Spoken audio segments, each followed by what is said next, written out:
prayer and its value in everyday life. The fact is that many, if not most UUs, are not only indifferent to the possibilities that come from prayer, but many UUs are actually hostile to the very concept. In truth, prayer has been at the focal point of ritual and practice in every major religion for over 10,000 years. A lot of UUs don't believe in prayer because they view it as a superstitious practice which has no basis in logic or reason. In fact, mention the word prayer to most UUs and it conjures up in their mind visions of some Bible-thumping preacher calling for all sinners to pray in order to avoid the fires of hell. And oh, by the way, a generous donation to the preacher can pave a new path away from the road to Satan's playground. A lot of people are also skeptical about the value of prayer because as children they were taught to pray to God to seek His assistance. If you want to get an A on a test, pray to God. If you want to get that new toy, pray to God. If you want to avoid punishment, pray to God. The trouble is that those of us who have employed these methods generally have had little or no success. As people grow older and encounter new kinds of problems, we hear ministers and priests calling us to pray. If your child is sick, pray to God, and He will heal her. If your relationship is falling apart, pray to God and seek His help. If you've lost your job and are in financial crisis, pray and all will be well. Problem is, a lot of times things don't get well. Despite prayer, even a lot of prayer, we often see little changes in outcomes. In consequence, people reason the ineffectiveness in prayer in one of three ways. First, when prayer doesn't seem to be working, many people find fault in themselves. God isn't answering my prayers because I'm not faithful enough, or I'm a bad person, or I'm not praying hard enough. People who follow this way of thinking sometimes find reinforcement for their self-blame when they talk to priests and ministers and rabbis. You're right, you have to try harder, says the parish priest. Or perhaps they've seen other people who had their prayers seemingly answered. God answered my prayers and saved my marriage. If a person believes that this is truly possible, what are they to believe is happening when God will not answer their prayers? The obvious conclusion is they're not good people or they're not faithful enough. The second kind of reaction that occurs when people pray reverently and fervently for something and nothing happens is to reject their faith. Sometimes the most religious of people, that is, those who practice the rituals of their religion and embrace its ideas, turn completely away from their religion when it's perceived to have failed them. When tragedy strikes and prayers don't work, they become cynical, if not spiteful, towards their faith in religion. It's nothing but a lot of BS, they say. Now, this kind of phenomenon is relatively new. A lot of prayers haven't been working for thousands of years, but people seldom turned away from religion in centuries past. Why? Well, because in the West, at least, to turn away from your religion was a sure way to find yourself on the way to Satan's playground. Better to continue to pray and hope for the best. Besides, maybe your prayers might be answered in a heavenly paradise. Who's to know? But since the Age of Enlightenment and the rise of universalism, and I say universalism, not the Unitarian movement, the Universalist movement, in Western religion, there is less fear from hellfire. So when prayers don't work, some people reject the very notion of prayer and lump it together with all things superstitious. We proudly assert from our lofty throne of scientific rationalism that it's all a lot of mumbo-jumbo and pre-scientific illogic. Prayer is for fools and wishful thinkers, we say. I'm certainly not one of those kind of people, we say to ourselves with great confidence. But another approach to consider when we've tried to change outcomes in our lives through prayer and failed is to realize that maybe that's not what prayer is about in the first place. Maybe prayer is for something else, something more important, something deeper and more difficult to comprehend than getting an A on a test or keeping a relationship together. Maybe there's another way to look at prayer. Since human beings have been walking upon the earth, we have sought the theological, the spiritual, the philosophical. In the Protestant theologian Paul Tillich's terminology, we seek the ground of being. Why humans have done this since the dawn of humanity is because we have to, built into us. Just as some people are driven to use their minds to explore the physical unknown, just as people have natural instincts to feed, to care for, and to protect their bodies, humans have a built-in need to connect with the spiritual. It's part and parcel of our very essence as humans. And as I've told you before, that varies between human beings. It's not the same on all human beings, and it's not the same in our different stages of life. It's prayer that enables us to connect to this part of who we are. Human beings are by nature selfish creatures. Being selfish is not all bad. It's how we protect ourselves and how we manage through the difficult times in life and how we survive. The problem is that selfishness, when carried to the extreme, can be destructive. Since humans first walked the earth, we've sought the spiritual, the ultimate, the ground of being. Though it's been defined and described in 1,000 different religions, probably more like 100,000 different religions, in thousands of different languages and cultures, it's still the same connection that's sought. It's still the same. The problem is that human selfishness destroys the spiritual in the same way it destroys a person. Since religion has existed, and that's before the dawn of civilization, some human beings have taken religious and spiritual ideas and manipulated them for personal gain. Sacrifices, rituals, and prayers have emerged not as a means of spiritual connection with the forces of creation, but as a means to alter daily events in a tribe, a person, or a nation's life. Sometimes people are religious as long as it serves their worldly purpose, so long as they see a personal gain in following a particular religion. I'll go to the temple and pray and sacrifice to Yahweh so he will grant me more cattle, more wives, more descendants. I will pray to Jesus so he will forgive my sins and lift me to heaven in the rapture when the end of the world comes and the rest of the humanity is damned to hell. I will pray and sacrifice to Buddha that I may be reborn a wealthy man in my next life. I will pray to God so I can get an A on a test, be lifted from my financial crisis, marry this particular person. What I'm suggesting here is that prayer is not about any of these things at all. Prayer is about connecting with the source of all things, what we Unitarian Universalists call that transforming mystery and wonder affirmed in all cultures, which moves us to a renewal of spirit and an openness to the forces that create and uphold life. Prayer isn't about material gain. It's about spiritual enrichment and enlightenment. It's about growing. It's about seeking. It's about connecting. And it's about loving. The source of all things lies at the end of prayer. Prayer is the mechanism, the path, the bridge to that end. Prayer does not bring the material, it opens the way to the sacred. Prayer is the bridge across forever. I mentioned some weeks ago the great neck Rabbi Harold Kirshner, who wrote the book When Bad Things Happen to Good People, which was on the bestseller list for years.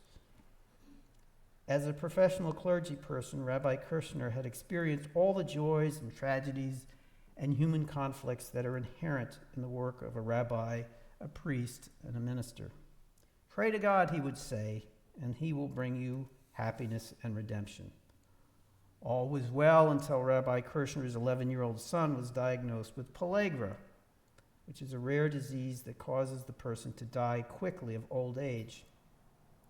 The rabbi's son only lived a few more years. Kirshner was devastated. I understand why other people's prayers don't work in crisis, but God, I'm a good person. I'm a rabbi. How could you let this happen to me? It took years of soul searching through spiritual crisis, but Rabbi Kirshner came to the conclusion that prayer cannot and does not necessarily relieve tangible, material, or physical changes in personal or worldly events. At the same time, however, Rabbi Kirshner believed fervently in the value of prayer as it enables a person to connect with God, in his words, and creation in new and profound ways. At the core of all the world's religions is a call to prayer, a call to seeking that mystical connection that exists between self and other, however that is defined by the culture, the religion, or the person. The Muezzin's call to prayer in a Muslim country 5 times a day is an eerie and profound and mystical call. I've heard it many times, and it's incredible. The most profound sacred literature which exists in all religions are prayers for spiritual connection with the divine, not supplications for worldly intervention. From the Hindu Upanishads to Native American spirit dances, from the Hebrew Psalms to the Muslim Quran, many writings and scriptures are a call to unity between the sacred and the human, between self and other. So let's ask the question, can praying change your life or change the world? I believe the answer is emphatically yes. Prayer can change you, and it can change the world. Well, how can that be, you might wonder? I thought you just finished saying that prayer won't get you an A on the test, or prevent financial crisis, or save a relationship. To answer this, let me repeat. I don't think that prayer has any direct impact on the material or the physical. I don't think that a god or gods reflects on my prayers and sacrifices and says, okay, he's done enough this time. I'll make sure he gets what he wants. Rather, the value of prayer lies in establishing, developing, and enhancing one's spiritual connection with all things, with the universe, with God, with whatever your outlook on the sacred is. That is what prayer does. And when and if you can touch the sacred, even just for a little bit, your world, your life, and your relationship to all things will change. It has to. It's like spending your whole work life trying to understand and solve problems with only your computer. It can work, but only to some extent. Then one day you get connected to the internet. You get in touch with a whole lot of computers and a lot more resources. You learn and find new ways to deal with your problems. The internet can change the way you work and think and act. That's what prayer is all about, only profoundly more so because prayer is a connection with the ultimate internet. It's a connection to the oneness of all things, the interdependent web site of all existence in UU terms. The point is, if we feel a spiritual connection and feel spiritually healthy, our body, our mind will necessarily work more efficiently. And as I've said to you before, human beings exist in 3 dimensions: body, mind, and spirit. In order to be healthy and happy, there has to be a balance and harmony between these 3. If we're unhappy in mind or spirit, it will affect our bodily health. If we're physically sick and our spiritual side is also out of balance, and we are able to reestablish spiritual happiness, there's a chance, a possibility, not a probability, but a possibility, that our physical sickness may be positively affected. It's common knowledge that spiritual unhappiness has a negative impact on our body and our mind. Prayer is a mechanism by which we restore spiritual well-being. A lot of Unitarian Universalists have a hard time believing in God because when someone mentions the word God, They envision a kindly or unkindly white man with a beard and a staff sitting on the edge of a cloud looking at its poor, hapless children.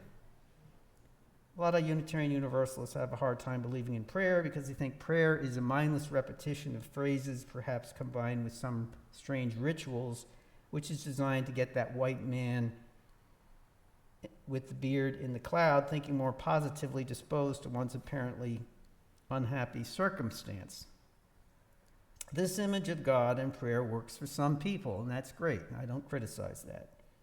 It does not work for me. My perception of creation and universe necessarily makes me define what is called God in very different terms. As I've told you, I see that word God more as a source and a force and a oneness of all things.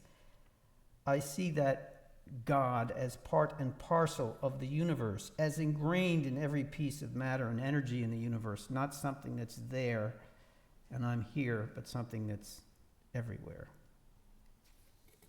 This view of God necessarily causes me to approach the notion of prayers in quite a different manner. I don't see the act or ritual of prayer itself as an event which potentially pleases or displeases a seemingly hesitant God who waits for just the right mixture of ritual and intention before swinging into action to bring his love into my life. Rather, I see prayer as a mechanism to develop one's spiritual side. Prayer is the action, the event, the moment by which we seek the spiritual. Prayer's effectiveness reaches the spiritual. This may or may not be physical or material. In my work as a counselor and chaplain during my internship for ministry, I have seen tremendous growth in people who pray in crisis. Sometimes it's crisis that brings one to prayer. Cynics would argue that prayer is nothing but the need to find a crutch in the middle of a crisis. There's no atheists in the foxhole, as it is said. Well, this can be true, but it's most definitely not true for a lot of people. I've seen people bargain with God at the brink of death only to renege on their promises once death passes them by. At the same time, however, I've seen people grow through crisis, through prayer, into becoming truly loving and caring people. Prayer is one mechanism that makes this possible. In some cases, prayer may be used by wishful thinkers and those who fear death, but prayer is also used by spiritually evolved people as an important method to connect with the ultimate source of all things. Buddha, Jesus, and Muhammad all prayed, and not because they feared death. How we pray is a deeply personal thing. Just as the methods to develop spirituality vary considerably from person to person, so do the methods of prayer. The Hindu and Buddhist mantras, which are recited during meditation, the use of a rosary in Roman Catholicism, the whirling Muslim Sufi dervishes, the vision quests of Native Americans, all of these are mechanisms of prayer. Which one is right? All of them and none of them. It depends upon the person, their worldview, and the situation at hand. Prayers become ritualized because ritual is a way in which all religions attempt to bring their adherents quickly from the mundane to the transcendent, from the secular to the sacred. Ritual prayer is prayer, but not only the form of prayer. Prayer can merely be a personal communion with the infinite, through words, through writings, through drawing, through music, through any side of human creativity. Prayer can also be a way by which we call ourselves to connect with the universe and creation, and to use all that we are to make the world a better place. Far from being selfish in motives, as some prayers can be, this type of a prayer creates a personal, selfless standard by which we hope to live and care and share. Consider the words of St. Francis of Assisi, and I didn't know Frank was going to, and our choir were going to include this, and it was perfectly appropriate. Lord, make me an instrument of your peace. Where there is hatred, let me sow love. Where there is injury, pardon. Where there is doubt, faith. Where there is despair, hope. Where there is darkness, light. Where there is sadness, joy. Grant that I may not so much seek to be consoled as to console, to be understood as to understand, to be loved as to love. For it is in giving that we receive, it is in pardoning that we are pardoned, it is dying to self that we are born to life. Peace be with you.